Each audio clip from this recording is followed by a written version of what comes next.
अगर मैं तुमसे ये पूछूं कि मुझे एक ऐसी चीज़ बताओ जो कि टॉपर बच्चा और नॉर्मल बच्चे में बहुत ज़्यादा डिफरेंस क्रिएट करता है, तो क्या तुम मुझे उसका नाम बता सकते हो?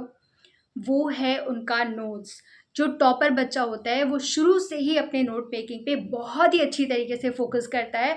उसका जब आप नोट्स देखोगे ना, इतने अच्छे नोट्स होते हैं उसके। उसके नोट्स में बहुत ज़्यादा कुछ लिखा हुआ नहीं होता है, कम लिखा हुआ होता है, लेकिन इतना ज़्यादा इफ़ेक्टिव होता है कि वो एंड टाइम पे जब वो रिवाइज़ कर रहा होता है उसको वही नोट्स हेल्प करते हैं। तो देखो, नोट मेकिंग सबसे पहले मैं आपको ये बताती हूँ कि क्या वो ज़रूरी है? तो हाँ, वो बहुत ज़्यादा ज़रूरी है। Specially for 9th class students, 10th class students और 11th-12th में तो पूछना ही नहीं है। अगर आप IIT जेईई की तैयारी कर रहे हो या नीट कर रहे हो तो डेफिनेटली आपको नोट मेकिंग आनी चाहिए बहुत अच्छी तरह से। तो नोट मेकिंग क्या है? देखो, 2 तरीके के नोट्स होते हैं। पहला होता है लॉन्ग नोट्स, दूसरा होता है शॉर्ट नोट्स। तो लॉन्ग नोट्स क्यों ज़रूरी है? वो आप जब नॉर्मल पढ़ाई कर रहे होगे अपने एवरीडे लाइफ में तब वो काम आता है, ठीक है? आपको रिविज़न के टाइम पे काम आता है। लेकिन जब आपको क्विक रिविज़न करना होता है तो उस टाइम पे आपको काम आते हैं शॉर्ट नोट्स, ठीक है? तो जैसे आपको एग्ज़ाम के 1 दिन पढ़ना है तो आप पूरा का पूरा बुक तो नहीं पढ़ सकते। तो 1 या 2 पेज में हर चैप्टर के आपके नोट्स अवेलेबल है, आप उसको एक बार लुक आउट कर सकते हो और एग्ज़ाम में आप अच्छे मार्क्स ला सकते हो। टॉपर बच्चा यही करता है। तो अब मैं आपको बताती हूँ कि आपको नोट्स बनाना कैसे है, नोट्स में क्या होता है। आपने देखा होगा बहुत सारे बच्चों के नोट्स, क्या बताऊँ, ऐसा लगता है जैसे कि कैलीग्राफी है या फिर पूरा का पूरा रंग-बिरंगा कलरफुल किया हुआ है। नोट्स ऐसे नहीं होता है। लॉन्ग नोट्स में आपके क्या होने चाहिए? देखो, लॉन्ग नोट्स आपके जो है मैक्सिमम 3 टू 4 पेजेज़ में होने चाहिए। उसमें आप इम्पोर्टेंट डेफिनिशंस, एक पेज में इम्पोर्टेंट फ़ॉर्मूलाज़, कुछ में इम्पोर्टेंट न्यूमेरिकल्स या जो भी आपका मेन कीवर्ड्स है, वो आप डाल सकते हो। दैट्स इट, ठीक है? अब आते हैं शॉर्ट नोट्स पे। सबसे ज़्यादा ध्यान आपको शॉर्ट नोट्स पे देना है, ठीक है? क्यों? क्योंकि वो एग्ज़ाम के 1 दिन पहले आपको बहुत ज़्यादा हेल्प करता है। एग्ज़ाम के 1 दिन हम सारे बुक्स नहीं पढ़ सकते हैं, तो उस टाइम पे उसको गो थ्रू आप कर सकते हो और आप अच्छे मार्क्स ला सकते हो। ट्रस्ट मी, टॉपर बच्चा यही करता है। उसके पास कुछ हो ना हो, अच्छे सधे हुए नोट्स ज़रूर होते हैं, ठीक है? तो शॉर्ट नोट्स में आपको क्या इंक्लूड करना है? देखो, पूरा-पूरा सेंटेंस तुम्हें नहीं लिखना है, तुम्हें क्या लिखना है, शॉर्ट फॉर्म यूज़ करो, अपने वर्ड्स में लिखो। Like if you are Hindi speaking child, आप हिंदी में लिख लो, अपनी समझ के अकॉर्डिंग उसमें लिखो, क्योंकि वो तुम्हारे नोट्स हैं, कहीं और नहीं जा रहे, तुम्हें ही देखना है। तो अपने अकॉर्डिंग उसमें वर्ड्स पुट इन कर सकते हो और उसमें कोशिश करो ज़्यादा से ज़्यादा सिंबल्स यूज़ करना है, निमोनिक्स यूज़ करने हैं, ना कि आपको पूरा का पूरा लिखना है। फिर आप उसमें फ्लो चार्ट ऐड कर सकते हो, ठीक है?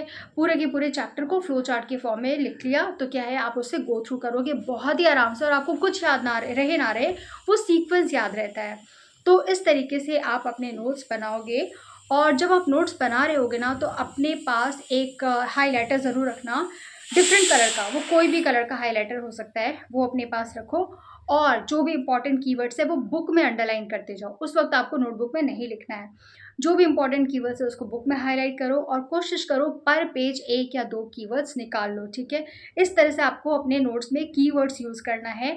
इन की ये अगर कीवर्ड्स भी आपको याद रहते हैं तो आप चैप्टर को रिकॉल कर सकते हो, या कोई इंपॉर्टेंट टर्म है या डेफिनिशन है आप उसको रिकॉल कर सकते हो, तो ये आपको बहुत ज़्यादा हेल्प करना है, ठीक है? तो इस तरीके से आप अपने शॉर्ट नोट्स बनाओगे, फिर आप एक फ़ॉर्मूला शीट रेडी रखोगे। तो जो बच्चे शॉर्ट नोट्स बनाते हैं वो चैप्टर वाइज़ फ़ॉर्मूला शीट भी रेडी रखते हैं। तो फ़ॉर्मूला शीट की ज़रूरत आपको किन-किन सब्जेक्ट्स में पड़ती है? आपको फ़ॉर्मूला शीट्स की ज़रूरत होती है बेसिकली फ़िज़िक्स के लिए एंड मैथ्स के लिए। तो आप फ़ॉर्मूला शीट हैंडी रखो, ठीक है? चैप्टर वाइज़ फ़ॉर्मूला बिल्कुल आपके पास रेडी होना चाहिए। और 1 या 2 पेजेज़ से ज़्यादा आपको अपने शॉर्ट नोट्स को एक्सीड नहीं करना है, क्योंकि आप उससे ज़्यादा पढ़ ही नहीं सकते हो। तो बेटर है जितना ज़्यादा क्रिस्प कर सकते हो, अपने वर्ड्स में कर सकते हो, फ्लो चार्ट फॉर्म यूज़ करो, निमोनिक्स यूज़ करो, इस तरीके से आपको शॉर्ट नोट्स बनाना है। लॉन्ग नोट्स आपको नॉर्मल जब आप स्टडी करते हो तो जो भी डेफिनिशन मिल रहा है या फॉर्मूलाज़ आ रहे हैं, डेरिवेशंस आ रहे हैं, वो आप नोट कर सकते हो। तो मेनली जब आप पढ़ाई कर रहे हो उस टाइम आप लॉन्ग नोट्स को रेफ़र करोगे और जब आप रिविज़न कर रहे हो उस टाइम पे day before exam you will go through the short notes, ठीक है? तो ये इसका काम है, यही करता है टॉपर बच्चा, वो साथ साथ ही नोट्स बनाता जाता है। और हाँ, ये काम आपको साथ साथ करना है। कोशिश करो कि जब आपने पूरा चैप्टर का शॉर्ट नोट्स बना लिया तो शॉर्ट नोट्स को 1 से 2 बार रिवाइज़ करो, ये देखने के लिए कि आपने जो लिखा है वो आपको समझ भी आ रहा है कि नहीं, क्योंकि आपने बहुत सारे शॉर्ट फॉर्म्स यूज़ करे हैं, निमोनिक्स यूज़ करा है और कुछ एब्रिविएशंस यूज़ करे हुए हैं, तो देख लो कि वो आपको पता है कि नहीं। उसके बाद बायोलॉजी के शॉर्ट नोट्स के टाइम पे आप क्या करोगे, जो भी इंपॉर्टेंट डायग्राम्स है उसको बनाने की ज़रूरत नहीं है, आप वहाँ पे एक टॉपिक डाल के, हेडिंग डाल के, डायग्राम्स करके पॉइंट्स में 1 2 3 4 उस डायग्राम के नाम नोट कर लोगे, ठीक है। तो क्या होगा, आप लास्ट मोमेंट में वहाँ डायग्राम के नाम देख करके you can go through the book के डायग्राम्स, ठीक है, उस चैप्टर के बुक के डायग्राम्स आप गो थ्रू कर सकते हो। सो इस तरीके से आपको बायोलॉजी के शॉर्ट नोट्स बनाने हैं। फॉर्मूला सारे एक जगह रख लिया, डायग्राम्स के नेम सारे एक जगह रख लिए, और बायोलॉजी में भी आपको वही काम करना है, आपको निमोनिक्स यूज़ करने हैं। Now coming to chemistry, chemistry में आप क्या करोगे, जितने भी केमिकल रिएक्शंस हैं, आपको जो भी केमिकल रिएक्शंस इंपॉर्टेंट लगते हैं उसका पेज नंबर वहाँ पर लिख लो और उसका नाम लिख लो, ठीक है। पूरा पूरा आपको केमिकल रिएक्शन नहीं लिखना है, just right the page number and the name of the chemical reaction. इस तरीके से आपको केमिस्ट्री के नोट्स खत्म करने हैं, ये आराम से 1 या 2 पेज में ख़त्म हो जाता है, ठीक है। और मैथ्स के लिए आपको क्या करना है, मैथ्स के लिए तो बहुत ही ईजी है, आपको लिखने हैं फॉर्मूलाज और कुछ इंपॉर्टेंट क्वेश्चंस जो कि आपको देख करके बाकी के क्वेश्चंस आप कर पाओगे वो लिखना है, ठीक है। तो वो मैक्सिमम 1 या 2 मैक्स 3 4 क्वेश्चंस ही होते हैं, इससे ज़्यादा नहीं होते हैं। इस तरीके से आप अपने मैथ्स के नोट्स को कंप्लीट करोगे।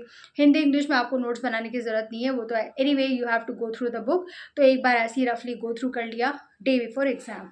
तो इस तरीके से आपके मैथ्स का शॉर्ट नोट्स कंप्लीट हो गया, बायोलॉजी का कंप्लीट हो गया, केमिस्ट्री का कंप्लीट हो गया। अब क्या रह गया फिजिक्स। तो फिजिक्स के लिए आपको क्या चाहिए, डेरिवेशंस चाहिए। डेरिवेशन अगेन आप पूरा का पूरा डेरिवेशन अपने शॉर्ट नोट्स में नहीं लिखोगे, आप क्या करोगे, again you'll right the page number and the name of the derivation या फॉर्मूला जो भी है, ठीक है, ये लिख लोगे। इस तरह से आपका एक कॉलम रेडी हो गया अबाउट डेरिवेशंस। और कुछ इंपॉर्टेंट क्वेश्चंस है जो आपको लगता है कि टफ है या ये आ सकता है, उस क्वेश्चन का नंबर अलॉन्ग विद पेज ये भी आप लिखोगे। और आपको फॉर्मूलाज लिखना है और डेरिवेशन के नेम्स लिखने हैं, और जो भी पूरा बुक का समरी है वो in just 1 page, either in the form of flow chart, mnemonics, whatever, जितना शॉर्ट एंड क्रिस्प हो सके उस तरीके से आप फिजिक्स के नोट्स को कंप्लीट करोगे। सो आपके पूरा साइंस कंप्लीट हो गया, मैथ्स कंप्लीट हो गया। हिंदी इंग्लिश के लिए नोट्स बनाने की ज़रूरत नहीं है, हिंदी इंग्लिश के लिए anyways you will go through the book. एक बार आपको स्टोरी अच्छे से पता है, आपने आंसर राइटिंग प्रैक्टिस कर ली, आपका काम डन है। सो इस तरीके से आपको हर सब्जेक्ट के नोट्स को रेडी करना है, एंड ट्रस्ट मी नोट्स बनाना बहुत ज़्यादा ज़रूरी है, ठीक है। बहुत बच्चों को लगता है कि नोट्स बनाना क्या ज़रूरी है, बहुत ज़्यादा ज़रूरी है। ये आपको एंड मोमेंट में रिविजन में बहुत ज़्यादा हेल्प करता है। आपको कुछ याद रहे ना रहे, इतना याद रहेगा कि उस पेज में मैंने इस तरीके से लिखा था। एंड कोशिश करो कि वो नोट्स जो है वो आपके हैंड रिटन नोट्स होने चाहिए, और नोट्स जितना हो सके खुद बनाओ।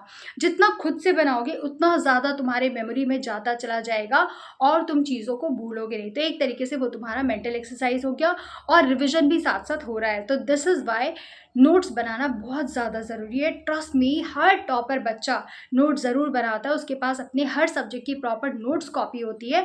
2 तरीके के नोट्स बनाता है वो, long notes and short notes, ठीक है। इसमें सबसे ज़्यादा फोकस तुम्हें करना है अपने शॉर्ट नोट्स पे, ठीक है। सो ये था मेरा आज का वीडियो कि आपको शॉर्ट नोट्स किस तरीके से बनाना है और क्यों ज़रूरी है शॉर्ट नोट्स बनाना। देखो अभी आपके सेशंस का स्टार्टिंग ही है, ठीक है। सेशंस के स्टार्टिंग में ही जितनी जल्दी चीज़ों को समझ जाओगे, किस तरीके से पढ़ना है, क्या करना है, उतना ज़्यादा तुम्हारा जो एकेडमिक ईयर है वो अच्छा होने वाला है।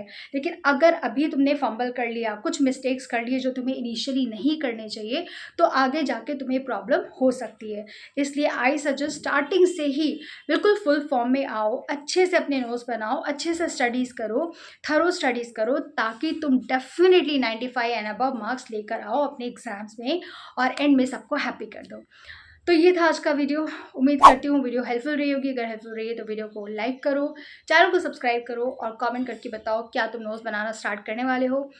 तो मिलते हैं अगले वीडियो में, तब तक अपना बहुत ख्याल रखो और जाओ जाके पढ़ाई कर लो।